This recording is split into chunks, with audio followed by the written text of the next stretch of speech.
रायपुर से बड़ी खबर सामने आ रही है। आज सीएम बघेल दिल्ली दौरे पर जाएंगे। दीपक बैज और चरणदास महंत भी उनके साथ मौजूद रहेंगे और कल बाकी बची सीटों को लेकर मंथन होगा। कमेटी की बैठक में वो शामिल होंगे और सीएम भूपेश बघेल बाकी बची सीटों पर पेच सुलझाने के लिए कमेटी जो बनी है उसमें चर्चा होगी। वहीं छत्तीसगढ़ में बाकी जो बची सीटें हैं उन पर पेच फंसा हुआ है। अब देखना यह है कि क्या कुछ महत्वपूर्ण रहता है, क्योंकि 30 नाम घोषित किए गए हैं छत्तीसगढ़ में। बाकी अन्य नामों की अभी घोषणा होना बाकी है, लेकिन इन 30 में से 8 विधायकों के नाम कटे थे।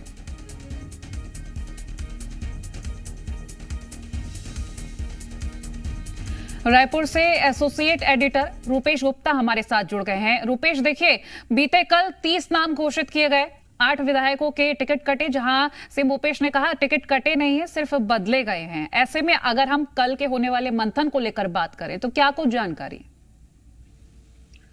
देखिए, कल जो कुछ सीटों पर पेच फंसा हुआ है, करीब 15 सीटें ऐसी हैं, 10 से 15 सीटें जिन पर अभी फैसला नहीं हो सका है। उन सीटों को लेकर के चर्चा होगी और यह पहले से प्रस्तावित बैठक है। इसमें भाग लेने के लिए मुख्यमंत्री भूपेश बघेल आज दिल्ली रवाना होंगे।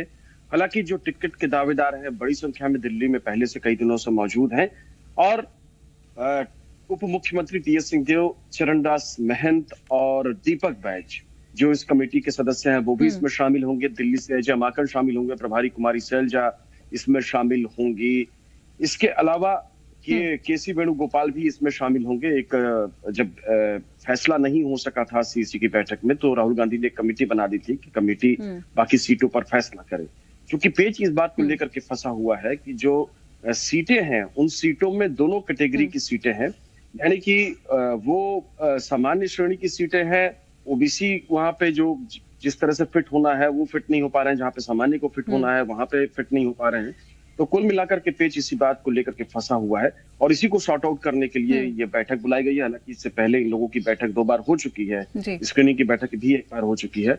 तो कल ये बैठक होगी और बैठक में इस मसले को सुलझाने की उम्मीद है और उसके बाद जो बाकी बचे सीटों पर उम्मीदवार हैं उनका ऐलान कर दिया जाएगा। जी, शुक्रिया रूपेश हमारे साथ जुड़ने के लिए और महत्वपूर्ण जानकारी पहुंचाने के लिए।